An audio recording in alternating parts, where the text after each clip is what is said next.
Pre početka ovog klipa zamolili bismo vas da se subscribe-ujete na naš kanal. Belwood Radio. Nije lako odabrati ime za bebu, uostalom to je nešto što će je na neki način obeležiti, po čemu će biti poznata kad odraste. Ovo je velika odluka za svakog roditelja, ni malo laka, pogotovo kada je ponuda bogata. Imena poznatih ličnosti. Trend koji vlada već godinama i za divno čudo uopšte ne jenjava. Dati detetu ime popularne TV zvezde, starlete ili junaka iz crtanog filma za većinu bizarno. Ipak, roditelji koji daju svoje deci takve imena upravo su željni pažnje. Koliko god roditelji teže da im dete bude originalno, treba imati na umu da se to može postići na drugi način. Biti obelažen celog života kao Beyoncé ili Pepa možda i nije najbolje rešenje, pogotovo kada dete uđe u pubertet. Tradicionalna imena. Imena koje obično daju konzervativni roditelji. Ne smeta im da svom detetu daju ime po njihovim bakama, naprotiv, ponose se time.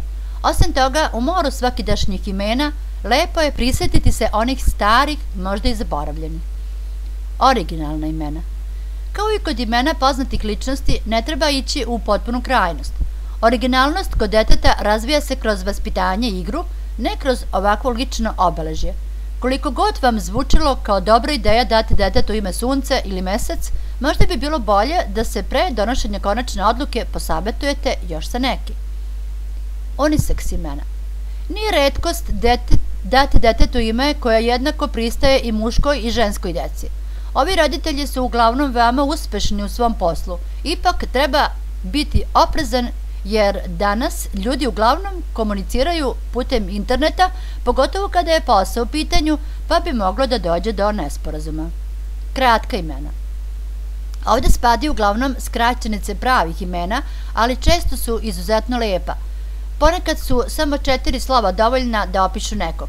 Neka od najlepših kratkih imena su Vanja, Sanja, Iva, Ana, Lepa, Nađa. Porodična imena. Ovi roditelji su uglavnom sentimentalni i nostalgični.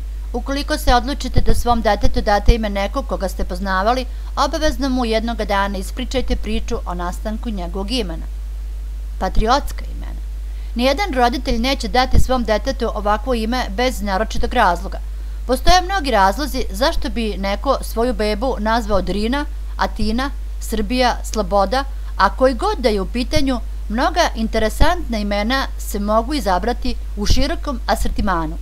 Ovi roditelji su vezani za svoju zemlju, nasleđe i kulturu i veoma se ponose time. Budi uz Belwood Radio. Prijavi se ili klikni subscribe.